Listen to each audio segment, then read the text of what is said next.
Recyard, Women's Prison Podcast, where we are live on the Recyard every Wednesday night. Toonche, hey. What's going on? Hey, everyone. It is Wednesday night, 7 p.m. Central Standard Time. We are on the Recyard Women's Prison Podcast. I'm Marci Marie. I'm Toonche. Good job, Toonche. I'm getting better. Yeah, you caught your cue. You ought to, because I was looking and we have a few episodes. What's going on over there? Are you? That was me excited. That was you celebrating? Yes. Yikes. We have a few episodes under our belt, so we should be getting better. And so I do have a little snazzy news for you, Toonche, and for our audience. I actually talked to a professional today. And so I'm not saying it will be by next Wednesday, but I would say by the Wednesday after that, maybe. I sent over images and a little bit, some clips for them to put something really jazzy together, still with because I love our backdrop because it's a real picture. Yeah. That's it. And then I love our girls, our ladies, fellow incarcerated folks that we actually did time with on our logo. So I sent some of those and we need to talk. We'll talk about it. I'm excited. We're getting fancy and professional now. So yeah, it's a good thing. So, yeah, we have some things to talk about tonight. We are talking about the massive differences between men's prisons and women's prisons here in Texas. We have a guest. He's going to hop on here in just a few minutes.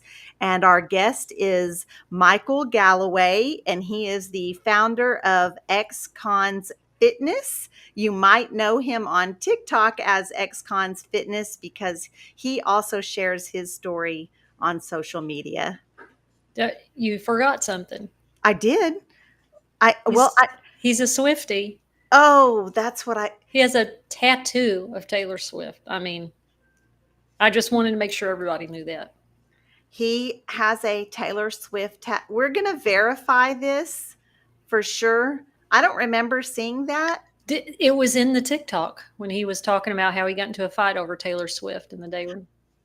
Michael and I, we recorded a pilot show together that we can't really talk about too much yet, but he didn't show me that tattoo. I bet he shows it tonight. Hey, Toonche, let's do a weekly recap. Let's just cut that off. Let's cut off that Taylor Swift talk already. God. This episode, I don't want to scare the people away. This episode isn't about Taylor Swift. Well, there's a lot of Swifties here, Marci, so let's just always remember to also at that intersection. This is true. There are a lot of Swifties, and I have to admit, and we have a house full, so I need to definitely welcome all the folks that are already here. We're so glad that you're here with us live. We appreciate you all so much. And before we recap our week, let's just quickly thank you in advance for liking the video if you're watching us live, making sure you're commenting. We appreciate y'all so much. And when this live ends, if you share it, we would appreciate you so very much. I'm also sharing this with my TikTok family because a fellow TikToker will be on here with us tonight. And I just want to shout out to his people on TikTok also with Ex-Cons Fitness. So, Toonche. Let's get it. Yeah. What about last week? What about last week? My God. So, we, you were out of town. So why don't you talk about that first, how that went? Yeah. So I'm on the board for the Second Chancer Foundation, which is the nonprofit founded by Jesse Crossan. He spent 19 years and then his sentence was commuted. And is that what it's called, Toonche? Did I say it right? Yeah. because it just doesn't happen here in Texas, Right, like, it's right? so So foreign to us, right, we never hear it. So yeah, he was commuted. So he tells his story. He got sponsored and started this nonprofit, and it's about bringing professionals outside to people that are currently incarcerated and getting out of prison. And we have big things coming up. So we actually had our first fundraising event. It was really exciting. I was It was nice. So I flew to Virginia and put that event on, and met the rest of the board in person because some of us had only met on Zoom meetings. So that was good. And then I got on a plane and flew back into Dallas and went south to Huntsville, which is about 4 hours south where you were. yeah, and the party continued, right? Like, so, those that are outside of Texas, we will tell you that, for the women, the town to talk about is Gatesville. That's where the hub of all the women's units are. There's some other places, but that's the main place. But when you talk about men, people always refer to Huntsville because that's the prison town. Of course, plenty of other places, but the main prison town for men. So Huntsville and Gatesville, what names, right? But so we were attending the Texas Correctional Educational Conference hosted by Lee College, talking about higher education in prison. And boy, what an interesting event and day that was for some of us. Yeah. It was you saw some of the disparities firsthand.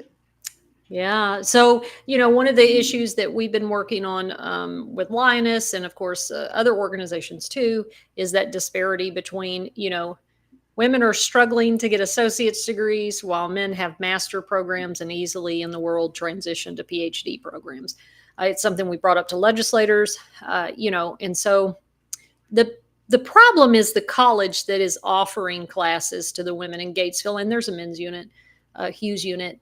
They don't want to offer Pell. They don't want to go through some of the reporting, some of the extra requirements. They don't want to do it.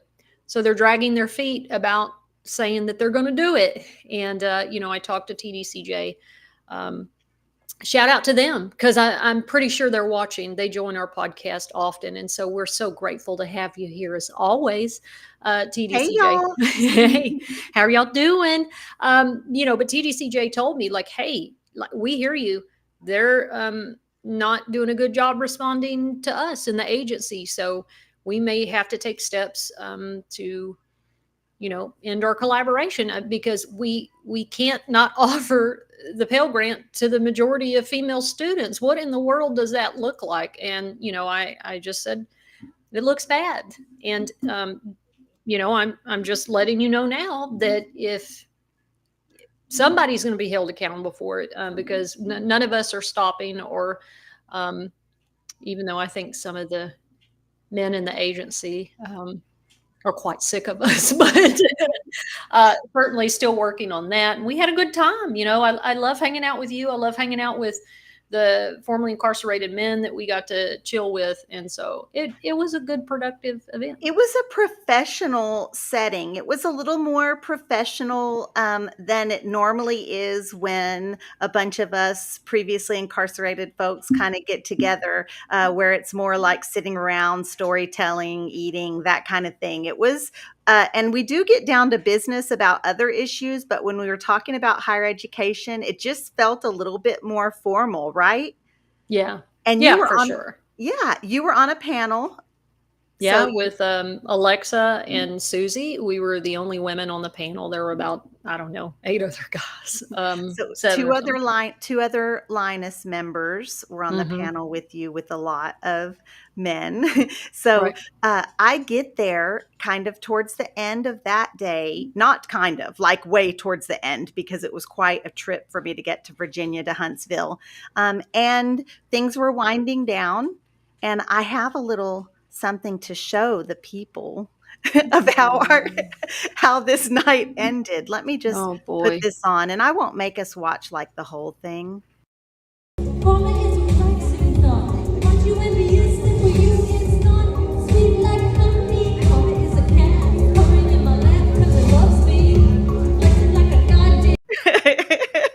so I couldn't change it.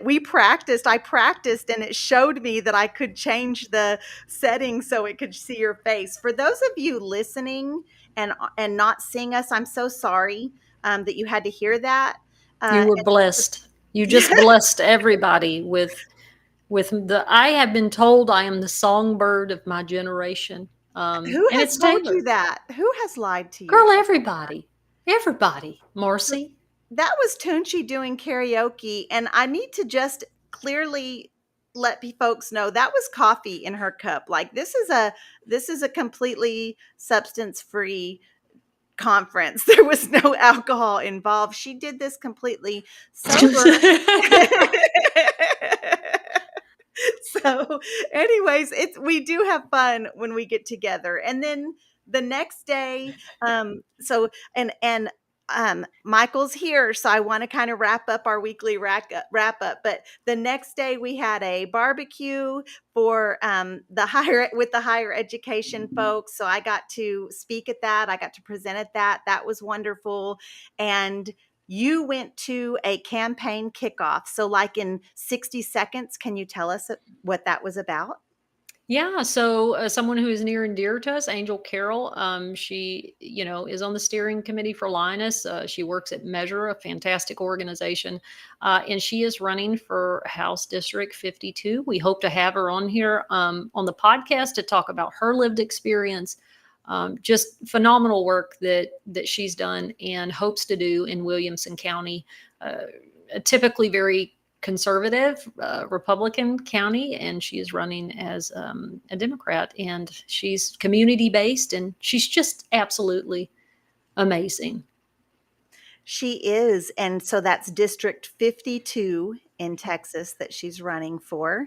And that's Angel Carroll. So you guys, like voting registration, I think ends on the 10th, October 10th, it's soon. So if you're not registered to vote, you need to. And just in case you didn't know, if you are have a criminal background on your record, if you've exhausted your sentence, if you're out of prison, out of jail, and not on paper anymore, guys, you can register to vote Immediately. You don't have to wait. Get that, you're discharged.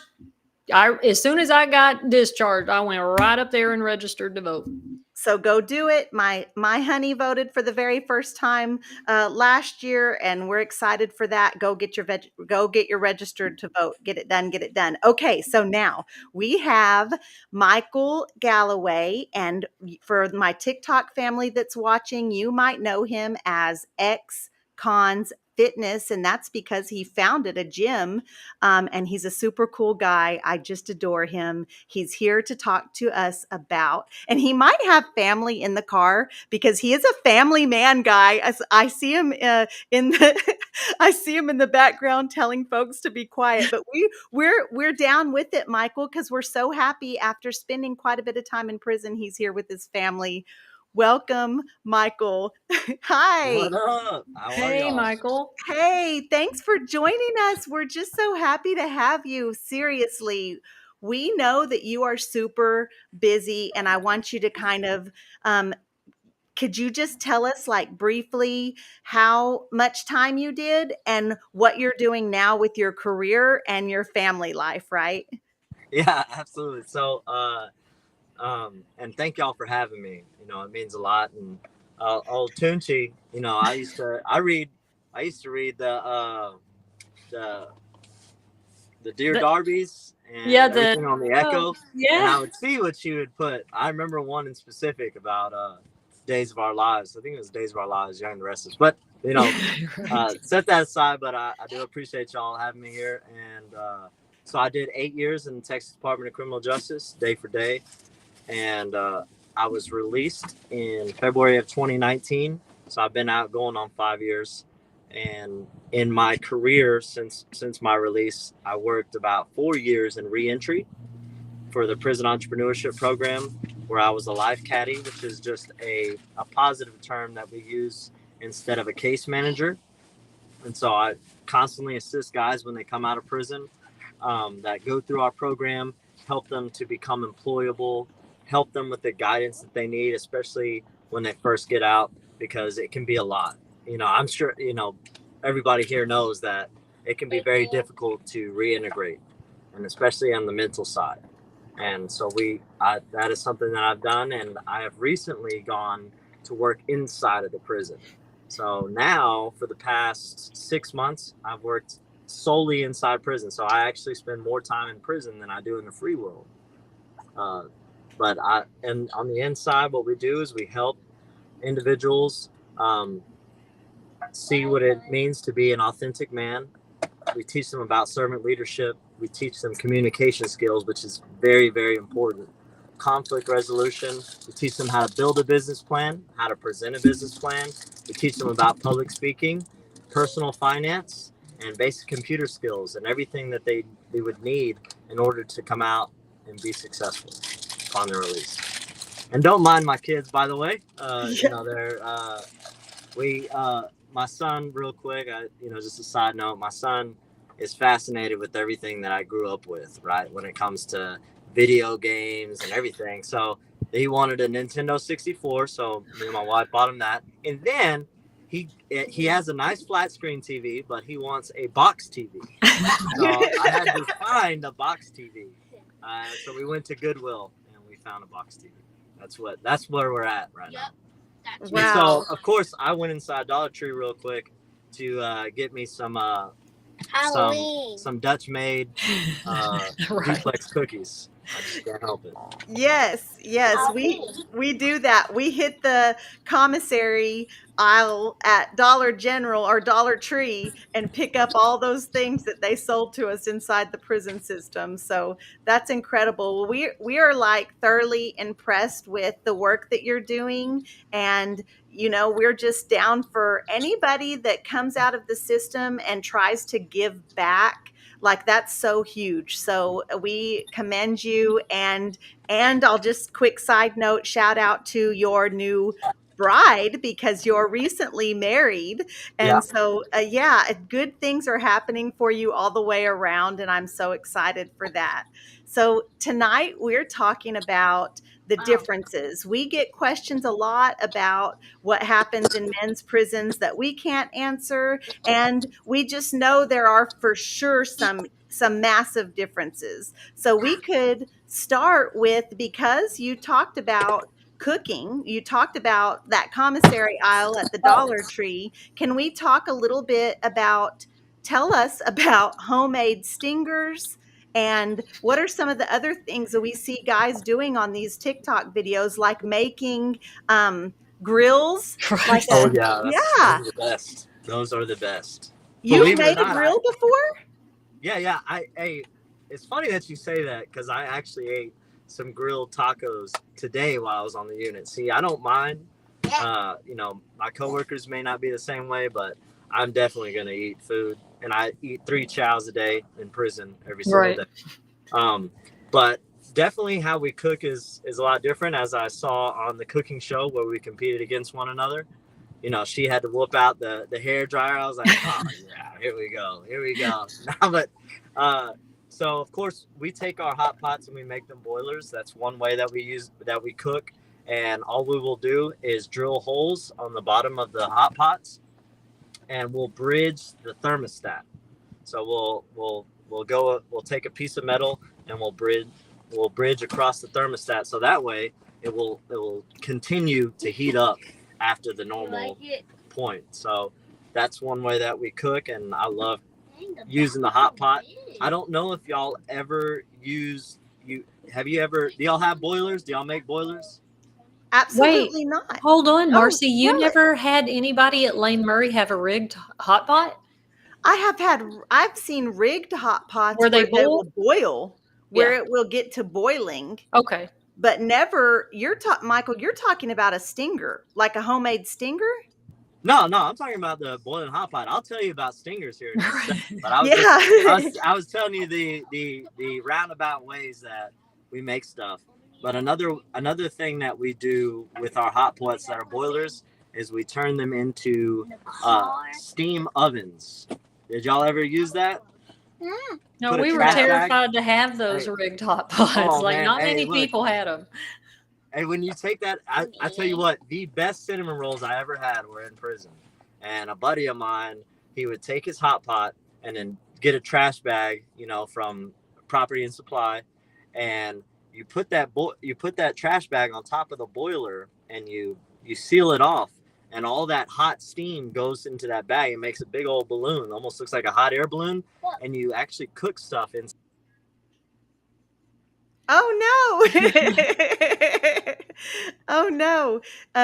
His phone might have just went to sleep because I think he's in the car, but I Yeah. actually interviewed a gentleman, Jonathan Hudson, that was talking about this very thing. And I just want to point out while Can Michael's you hear me now? recovering, Yeah. we can. Goodness, You I can't hear you. you Oh, You can? try to call me. Hold on a second. Okay. And you can log out and come back. Like you could leave the studio and come back. Jen, can I you got put you. that? He might be doing it, but you could put it in the chat, Jen, too. Okay.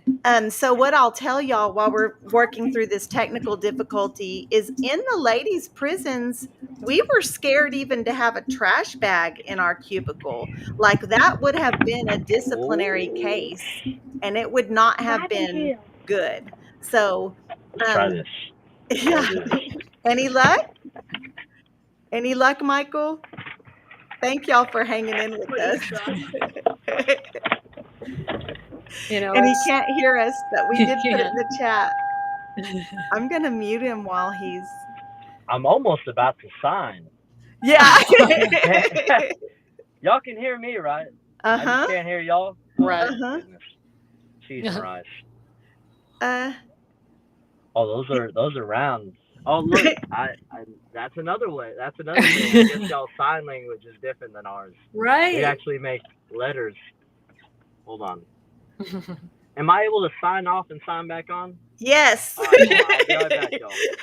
Again, thank y'all for being Perfect. patient. So he's not looking at the chat. That's so funny. So Justice is on, and he's saying he can read sign. So we'll talk about that too. Is the women's prisons sign they literally write out the letter in the air. It's very simple. It's not, your brain doesn't have to come up with A is this, so it's quite different. Let me jump. Michael's back on. Let's see if it's working. How's it going, Mike?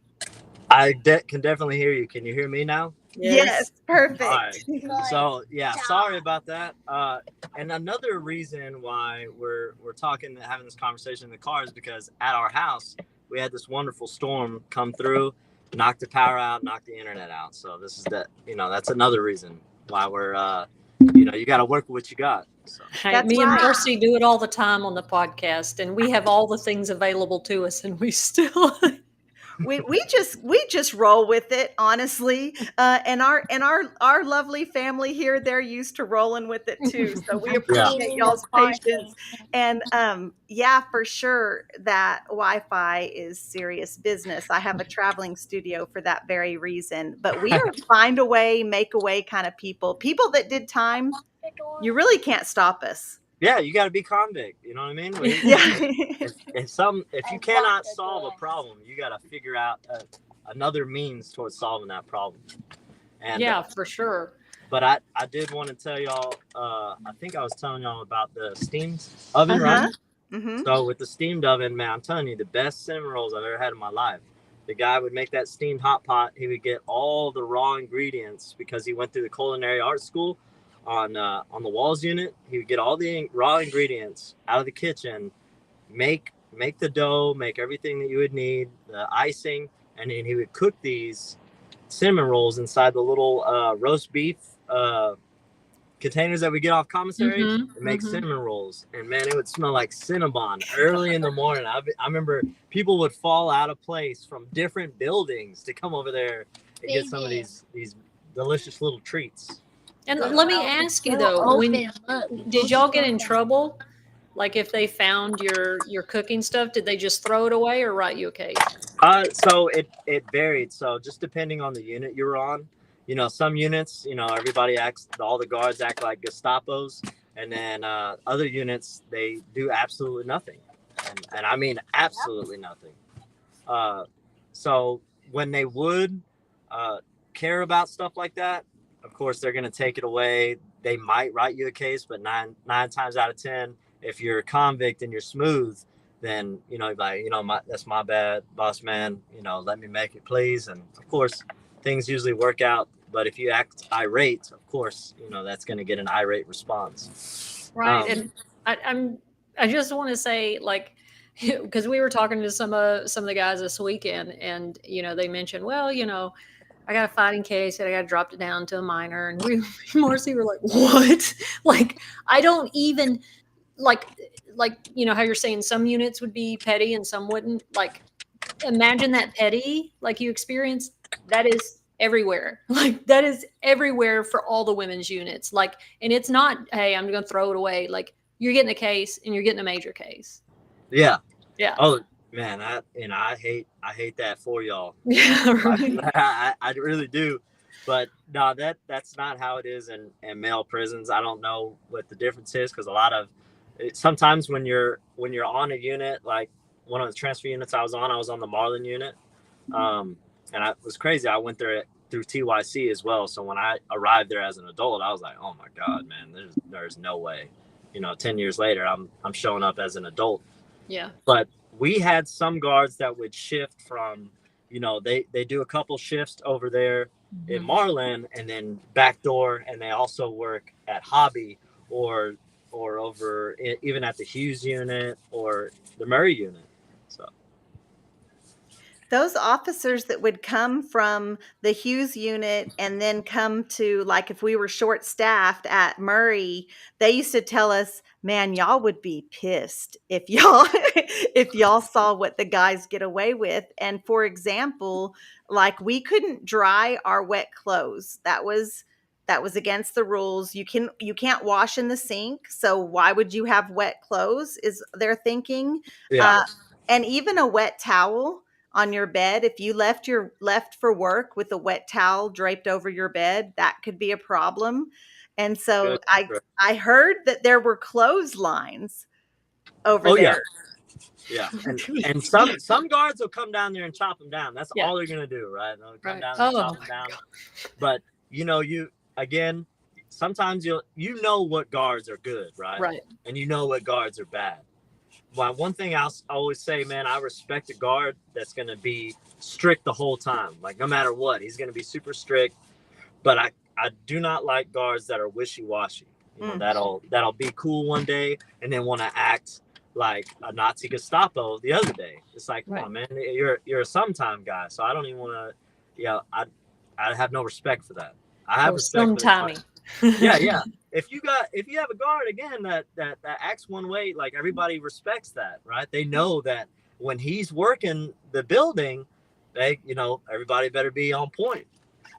But when you have those sometime ones, because I had a sometime one time when I was actually getting Taylor Swift tattooed on me. Usually you can get, if you give him a bag of pork skins and like a soda, he's good. He'll look the other way. But I was on a completely different dorm getting tatted up, and I had already given him a bag of pork skins and soda, but he still, really he was supposed to be holding jiggers, but the STG came on the dorm, and I got blared up. You got caught up. Yeah. I definitely. Yeah, it's crazy to me. Because, like, we had guards that we knew we could get, that were lenient. We had sometimey guards, and then we had the really strict ones, right? And it's just like, even just say, well, I would give him some stuff, as payment to watch out, or not. I can't even, I can't eat. We would never, Michael, like, they would put us in seg for ever even suggesting or saying, hey, can we do this? Like, you can have some of my commissary or what. Like, never. Like, the consequences for us when things like you're talking about the clothesline and the wet clothes, and like, we are getting major cases for that. That is what's so crazy when we start talking about the difference in our experiences, that it's all kinds of stuff. But I think what is so infuriating for us, not that we wanted y'all to be punished, it's not that, It's just that we were over punished in ways that, like, well, now I don't have the phone. I can't call my kids. I can't, they've taken away visitation or all this stuff. It's just really, we knew that it happened, but Yeah. like, it's just so crazy to actually hear from guys and be like, oh my God, they didn't do that to us. What are you talking about? Yeah. Hey, it's crazy because, both my parents went to prison. My mom, she's done a few tours through TDC as well. And I mean, she'd always tell me about it, and especially when she'd come visit me. So, and I'd be like, man, that's completely different from how it is in here, Mom. This is gang in here. Yeah. This is outrageous sometimes. Justice is asking a question about disciplinary cases, and I'm just curious, like, if Jennifer, you can think of like the most common disciplinary case you saw written up, and then the same thing for Michael, like a common one that was kind of the blanket case that officers wrote often. That's my homeboy right there, by the way, man. We did time together, so. Well, Jen, Michael, what do you you think? want me to go first? I think it's out of compliance. I mean, the units I was at, it was constant disciplinary cases for out of compliance. And that could literally be, you left, one item out. Or, I think the other one is contraband, obviously. But again, contraband for us was extra tampons, extra hair tie, 5 extra stamps. Again, out of compliance with whatever item it is, or you're using that. Let me tell you, at Mountain View, they wrote up for chip bags. Like, they will write you up for having chip bags that are empty. So that was what I saw the most in 20 years. Mara says out of place. And I was thinking about the thing that I heard getting yelled the most was about how our clothes fit. It was either those pants are too tight, go to laundry, or those pants are too loose, you're sagging. I mean, that was a big thing. Tucking your, and he might remember just to log out and log back in. Michael's having technical difficulties again. But I was thinking about tucking your pants in the front of your tennis shoe. Like, Yes. you couldn't tuck your pants in the front of your tennis shoe. That would be that would be something. They really got onto us about uniform things. Mhm. Michael, can you hear us okay? I got Oh, you. awesome. Okay, what do you think? What do you think was like a common case that you saw written? Near the end of my sentence, K2 was a serious thing, and it still is. And I'm inside the prisons every day, and it is intense. I would have to say that the K2s or out of place cases, out of place, and I mean all the way out of place. I'm talking about like different wings. Styles unit was probably the craziest. So I remember there was an incident where one of my homeboys got smashed out by a different gang, and they fell out of place. They were G5, mind you, on 8 building. This is the furthest part of the unit, and fell all the way out to the cubicles, which is we consider the dorms of the White House. You get your Rolex band on, and fell all the way over there to smash one of my homeboys out. So it's like, how in the world can somebody that's supposed to be in their cell 23 hours out of the day on full lockup in a building that is highly secure make it to the dorms? So things like that. But K2 was probably the worst, and we would see ICS be called all the time for guys that had K2 attacks, where they swore they saw Jesus, or that completely stuck in their cell, stuck in their shower, just screaming and hollering. They had to call the entire gurney and everything to come over there. That was the most, though. God, and it's like, this is what you say, this is what's happening in y'all's experience. And then me and Marci are like, they're writing us cases for tucking our pant legs into our shoes. Like what, like getting written up for having an extra tampon is like, and the guys are like, dying from K2, and this is the stuff that they're having to deal with. It's We're shocking. not seeing that. And I mean, and just to make it just real clear for anybody watching, I did 10, Toonche did 20. So in our 30 years inside women's prisons in Texas, I saw marijuana 2 times. And I know of one girl that would get one pill slipped to her at visitation that she would eat at visitation and come back feeling that pill. That's the kind of drugs, my experience with drugs. And I was on a maximum security unit, knew everybody, lived everywhere from G4 on back and back to G4 again. Toonche, what was your experience with drugs? Yeah, I saw some marijuana, and then, of course, somebody from visitation would get, Adderall or a Xanax or something. It didn't happen very often, and everybody's in the chat that's formerly incarcerated women. They're like makeup, perfume samples, like, they're getting guards to bring in. I know one time it was panties. Like, I mean, it's just. And I'm not saying that K2 is not happening somewhere at a women's unit, but it is not happening like that, which is it's just so shocking how so much of our experience is the same, right? Like, we're speaking the same language, the same culture, but in terms of the day-to-day, what that looks like is so drastically different. Most definitely. And just hearing about y'all's experiences, this is what I wonder. So I wonder if the security is different, right? At how they treat us. If they were more strict on male facilities, would we have the amount of crime and violence that we do have in male facilities? Would that be reduced at all? I always wonder about stuff like that. It's like, man, if y'all were strict like that, would we still have the drugs coming in?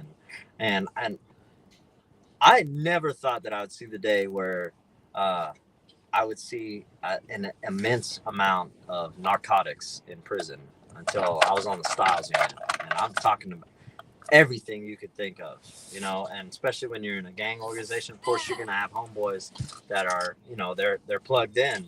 And I'm talking about, I swear, I thought I saw more ice in prison than I did when I was in the free world.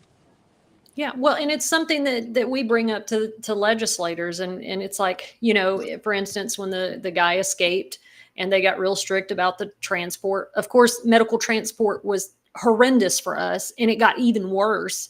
And the point that we try to make is like, look, stuff happens with the men, and y'all react in this very intense way, but we get the brunt of it. Like, we're over policed, we're over controlled, but we're not the ones doing this. And again, we're not advocating for our brothers to be strictly controlled and policed, but it's so different the way they treat us. And we too have wondered, would they treat us like this if we put up with it? Right? Like, we totally take it because we live in terror of not being able to get on that phone and talk to kids and family. And there's just this psychological warfare that happens that they know we won't really. And that was going to be my next, my next thought about it. Is like, maybe it's because, and I'm not saying for anybody just to go start beating up on guards, but maybe it's because when a guard gets irate and he's not respected in a male prison, what's going to end up happening, especially if he's, he acts sour towards inmates and he sees us as animals, he's going to get beat up like he's an animal. That's what ends up happening. And one thing I'll say, especially about medium custody, if you're in medium custody, no matter what gang we're a part of, if a guard were to get over on an inmate, we're all going to stick with each other. We're all going to riot. We're all going to rally. We're going to stick with each other. Like, we're going to set it off. And we're gonna make sure that rank comes down there, that the warden comes down there, and they're gonna want to talk about it. Like, what do we got to do to get y'all to stop doing this? And then we'll explain it.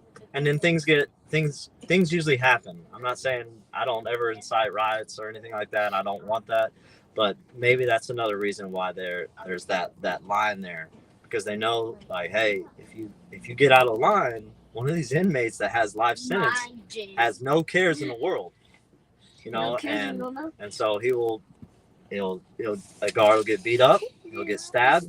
I mean, I'm gonna tell y'all this. When I was on the Daniels unit, I went over there for the computer trade, and I just so happened to stumble across, because we deal with all the refurbished computers, and I stumbled across a training video that they showed to guards as they're training them. And in this video, they had the song, "Let the Bodies Hit the Floor." That was the song that was in and the whole video was inmates attacking guards. And I'm talking, and yeah, it was inmates attacking guards the whole time. All these different scenarios on video, how inmates were attacking guards, were beating them up, and they're like, "Hey, look, this is a serious issue." And then it also showed, the turtle squad, right? The turtle squad, those are the jump out boys, where they lock up. It showed videos of where they were controlling inmates, where they had to respond with the jump out boys. So I thought that was a pretty crazy video. That was I know we weren't supposed to see that. Right. But, Well, and it's so interesting that I remember there was a training video years ago, but it's, I'm sure it's still the same attitude. A friend of mine that was in a relationship with the safe prison sergeant, her picture and she was on the training video of, be mindful that at the time, female offenders will seduce, will do this and do that, and she had her family. When she found out, she called up there and they threatened all kind of chaos, and they took the video down. But they were using that to train officers, like this narrative of it's the woman's fault, right? Like, even though this is against federal law. So it is really interesting the way that they depict us. yeah. And I understand it. Like, I get it. Like, cause you got, and I'm just speaking frankly, like, most male inmates, like, our whole obsession is like, like this masquerade. Like, how do we get over on the guards? It's a us versus them thing. It really is. And it blows my mind though still that they still want to expect every inmate to be getting over. Not all inmates get over or trying to get over, but that's how they treat everybody. Mm-hmm. It's scary to think. It's scary to know that that's kind of the mindset, and that's the mindset in women's prisons as well. Do you think, Toonche, it's just on a different level? Yeah, I mean, I think it was more of, how do I just live my daily life without getting in trouble, right? Like, I think it was different, like you mean, like it just was different. Ours was about, and I'm sure y'all's was too, survival, but it wasn't at that level. It meant something different, I think. Well, sharing food, that was our way of like getting over, sharing meals, traffic and trading. Like, if I had a friend in another dorm, I'm going to make sure she's taken care of. I know you guys probably did that as well. Traffic and trading, that kind of getting over. But it is, I often said they really made humanity illegal. Like, it was, Right. we couldn't just be human in there.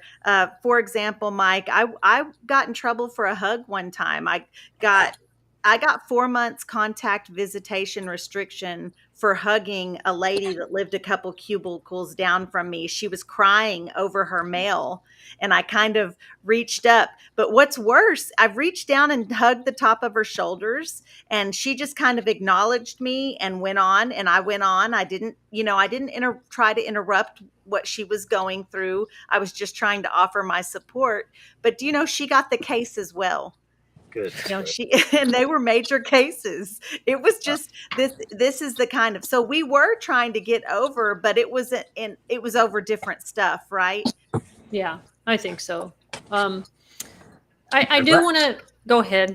No, I was about to say, and I guess even on the get over mentality, like inmate to inmate. It's like, I know that there's an intention behind everything. If somebody comes up to me and says, "What's up," right? Anybody, right? My initial thought process is, man, what's this dude want, man? You know, like what is he really playing at? Because some people are frank about what they want. Some people will want to tell you their whole life story just to ask you for soup. Or I mean, and some intentions may be positive, but the 9 times out of 10, it's for what they can get out of you. And this is how you have to deal with people in general. And nobody really likes to be very kind sometimes in male prisons. I can tell you the specific day. It was July 4th, and they had cakes on the tray. And you usually walk with your homeboys to chow. Well, there was another gang member from a different organization in front of us. So you'd wait for your homeboys to go. So that way, if we get caught up in the chow hall and something pops off, you want to be surrounded by some of your homeboys. You don't want to be the only person far over here and a riot pops off, and then I mean, you're the weak link in that process. But this gentleman from a different organization was in front of me, and he had to sit in the table that I sat at. And he wasn't going to eat his cake on his tray. He asked everybody, hey, you wanna buy my dessert for 50 cents? Does anybody want to buy my dessert for 50 cents? We're like, nah, man, we're cool, bro. And he asked the tables around that next to us, and nobody wanted to buy it. So you know what he did? He literally just spit in it and then mixed it around so that nobody could ever touch that. And I'm like, and I don't care, right? But in my mind, I'm like, man, you're a real piece of shit, bro. Like, you just dry hated on everybody. Like, what if the dude in the stroller wanted that? You know, like you were just gonna throw it away anyways. Why'd you have to spit on it, bro? It's free anyways. You know, why'd you have to be a bitch? Excuse my language. That's how I felt like. But things like that, That's crazy. See. Everybody just tries to get over on everybody.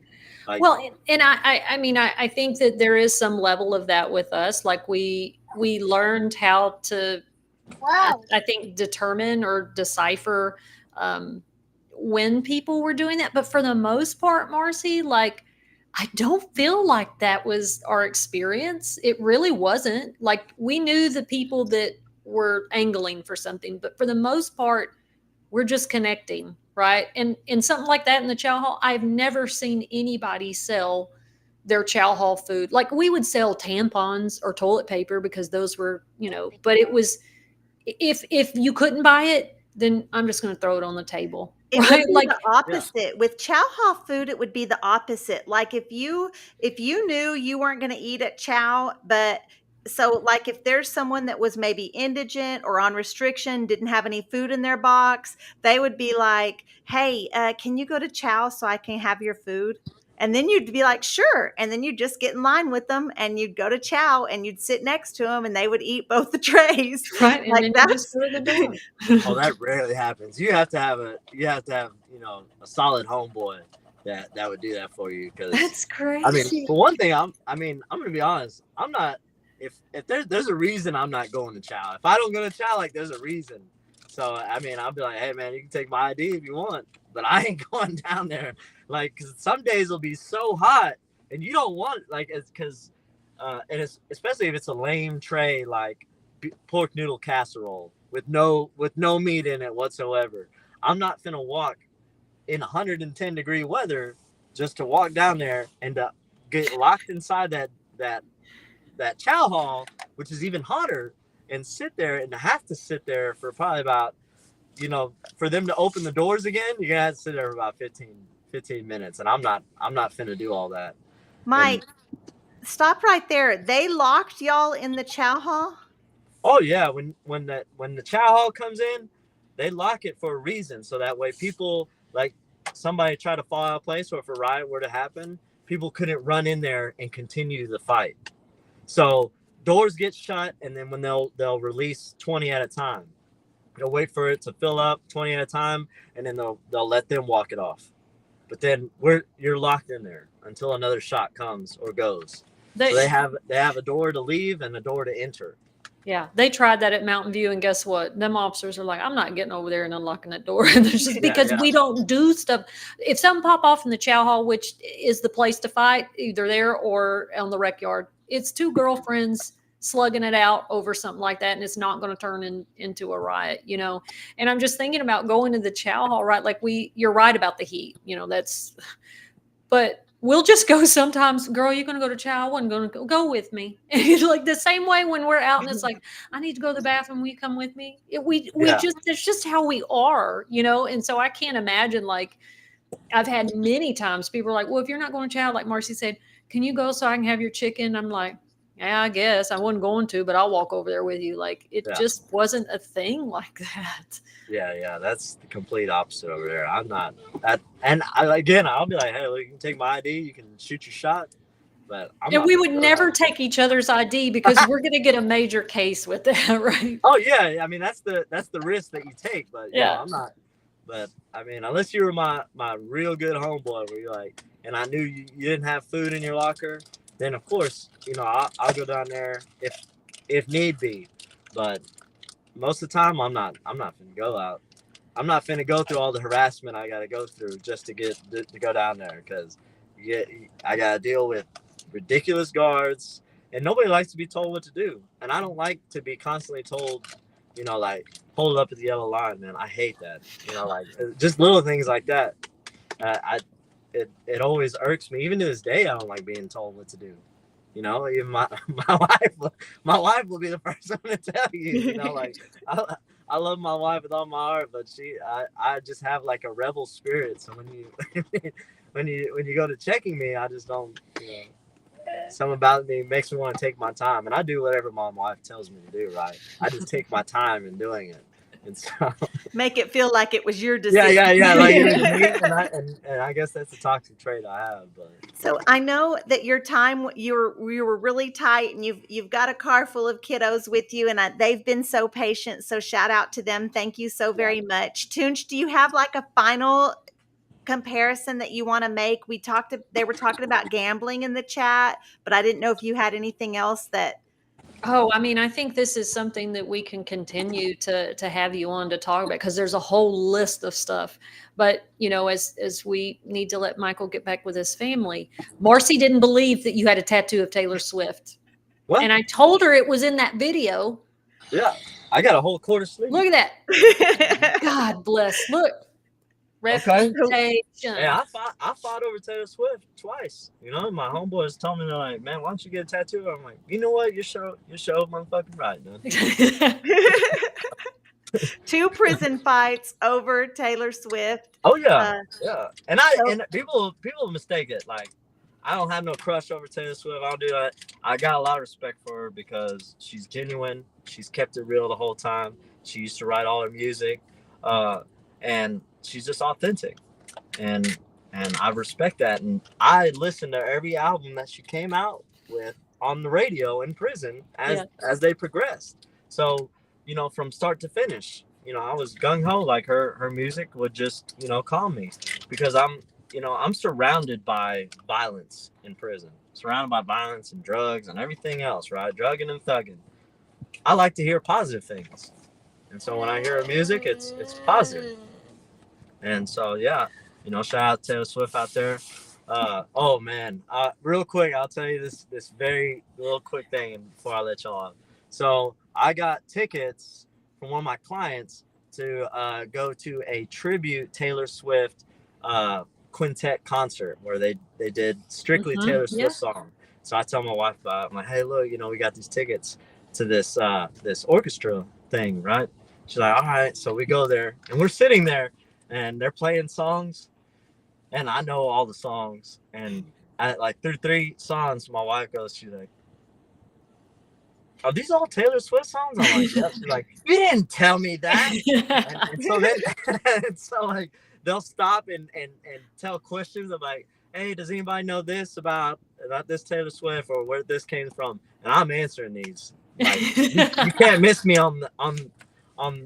after being a librarian for so many years and reading People magazines, you can't miss me on pop culture. Yeah, that's right.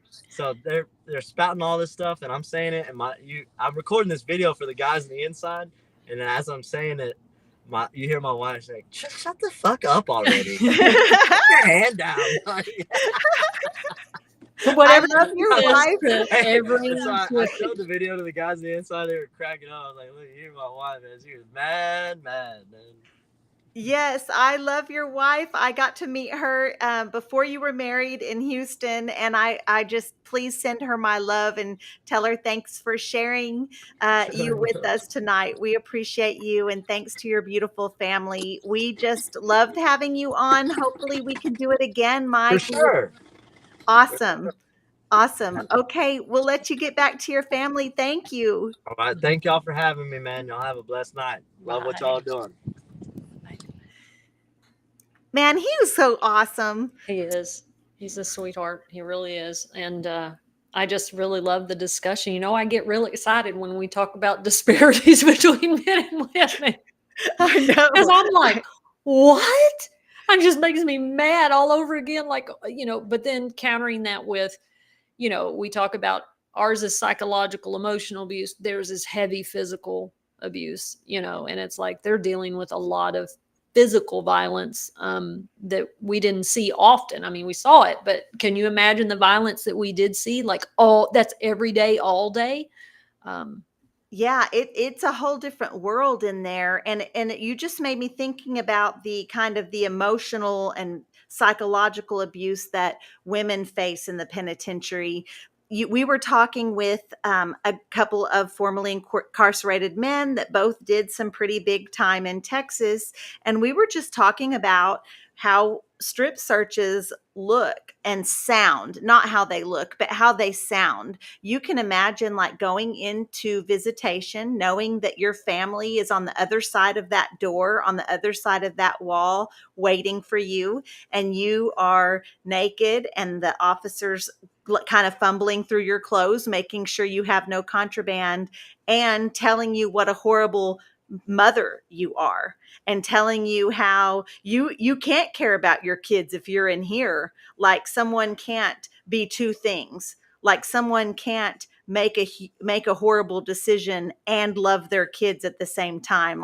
Like that world can't exist together. And just eat at your spirit, and you Yeah. can't respond. Yeah. Because if you respond, you're not going to visitation. You might not get visits again if you respond. So, yeah, that's the kind of, when we say emotional and psychological abuse, that's what we're talking about. But man, the drugs inside, he was talking about, when I said the most common case, I thought he was going to say fighting. When he said K2 was the most common thing he saw, that's a common occurrence for K2 cases to get written. It's unbelievable, right? And that is the question of, when we look at the ways we were treated, we are over policed, they are out of control, right? And it's like, this is the behavior that's happening over here, it's not happening over here, but we're getting the consequence. And and there's all kinds of factors that go into what's driving people's behavior. And I don't think the answer for the men is for them to be over policed, but it's just so frustrating as a woman. Well, all of us know, to like, we would see something happen, we're like, oh my God, well, the men did this, and there goes, they're fixing to take it out on us. And they would relentlessly. It feels like being punished for something you didn't do, right? Like, everybody knows how unfair that feels. We always were the easy target. Uriah is watching over here on TikTok, and he's one of our co-advocates. He advocates for change in the prison system. He did quite a bit of time in Texas as well, but he says that's why they were talking about the drugs and transferring of funds and how that works. And he says that's why they introduced the 5-year no electronic transfer disciplinary. And I think he's talking about, there is a new disciplinary regarding e-coms. Like, people are getting that do you know what he's talking about, Toonche? Because I just know that one of my friends says, "Oh, my son can't get e-coms for until 2027 or something crazy." And I Right. was like, "What?" Well, I And mean, that, it must be that if you've used e-com, someone else has put money on your books or got you an e-com that's, circumventing the things that they have in place. Like, you have to be on somebody's visitation. There's ways around that are pretty easy. Um, and I guess it's just putting them on a restriction for having electronic commissary, you know? yeah, absolutely. Cash is talking about, do we think men get away with more because the COs are intimidated by them? Well, I think Michael was talking about that, right? That they stick together.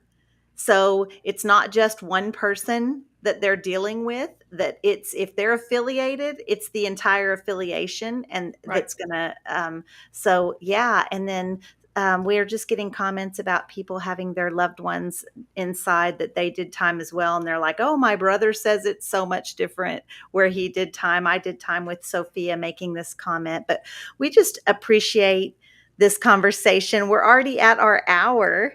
And Already. yeah, it went really quickly tonight. So for those of you that are watching on YouTube or Facebook, LinkedIn, Twitter, the places that we're streaming right now, you're seeing us live. Please share this video when we get off. We appreciate that so much. Even if you just share it to one person, that helps us reach more people. And so we appreciate that. If you're listening to us wherever you hear your favorite podcasts, guys, leave us a review. We love those reviews. We thank you for them. And any final thoughts, Toonche? Well, we got to figure out what we're talking about next week. Yikes. Yikes. This is so bad. And I just almost wonder, because we're so fly by the seat kind of folks, if we need to look back at some of the comments. You guys, can y'all tell us what we should talk about? Any suggestions on TikTok? Any suggestions over here in the public chat? We'd love to have them. What do you guys want to talk about next week from our 30 years lived experience Right. inside the Texas prison system? We're really willing to talk about anything. Anything. We enjoy all of it. We can just tossing some ideas out. It's a line from Bridesmaid. Um, oh, was that Brittany? Yeah. So, yeah. So, Toonche, we might just have to think about it, and you guys may have to It'll be stay a tuned. surprise. It's the mystery Yeah. grab bag. Yeah. We could Yeah. just do a live with questions. Sometimes that's Oh, that might people be love a that. Q&A might be really great, Toonche. That's a great idea. In fact, uh, we're getting Cynthia's talking about administrative segregation, and Eric's talking about how sick people get along in prison with no meds and in commissary and all of that. So this might be something. I say administrative segregation. Let's talk about solitary confinement in Okay. Texas, what that looks like. Sounds good. Sounds cheery. Right. Sounds Okay, guys. delightful, Marci. We will be here the same time, the same place, Wednesday night, 7 p.m. Central Texas. Central Texas? That's wrong. And I'm not that Texan to say that. Central Standard Time, 7 p.m. See y'all then. Thank y'all for hanging out with us on the Recyard Women's Prison Podcast with Marci Marie and Toonche. Make sure and subscribe to our channels